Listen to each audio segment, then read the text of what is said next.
Hello, I'm Dr. Rebecca Armstrong. I'd like to invite you to join me on a journey. This is a journey that is critically important at this time when we are experiencing the wasteland. That's the moment when the earth itself begins to reflect the trials, tribulations, and terrifying breakdown at what's happening inside the psyches of the humans who live on this planet.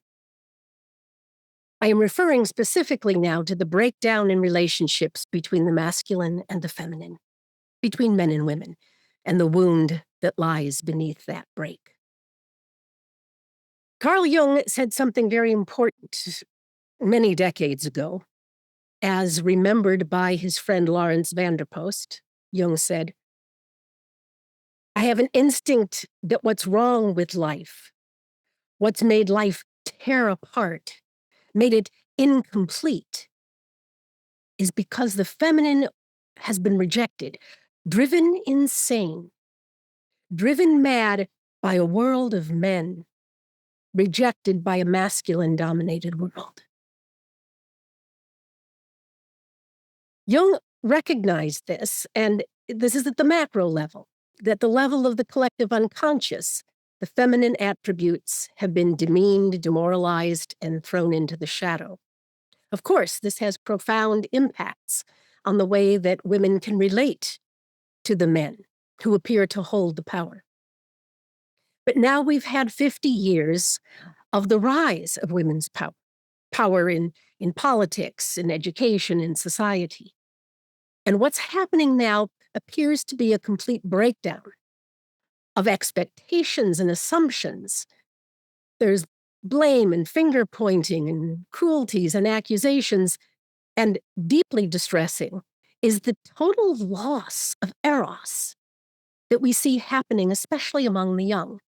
Clearly, this is a profound break, and we need to do something to address it. But rather than try to address it at this sociological level, I am proposing that we go deep, that we take Jung's suggestion and go to the spiritual, the mythological, the psychological level, and ask what's happening to the archetypes of masculine and feminine at that deep level that's provoking the kinds of reactions and behavior that we see at the personal level. That's what this 4-part course is all about. We are exploring the journey of both men and women past the mere projecting of what we are anticipating and expecting the opposite sex to do for us, with us, against us, and removing the obstacles to recognizing that each of us carries inside of us the contrasexual energy of the opposite gender, and learning not only to recognize it, but to invite it in, to embrace it, and ultimately to integrate it into a deeper sense of the self. Now, I know that this is a tall order. It requires tremendous courage, tenacity, a kind of arrogance even, to overcome the kinds of social strictures that have put upon us to keep us in our place. So we have to become audacious. We have to ask the right questions, and most importantly, we need to find the right stories. And this is where mythology is truly our gift. Because in the great and important myths, we have been given already a map.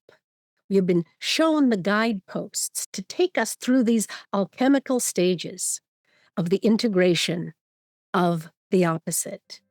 The alchemical marriage is what we're working with.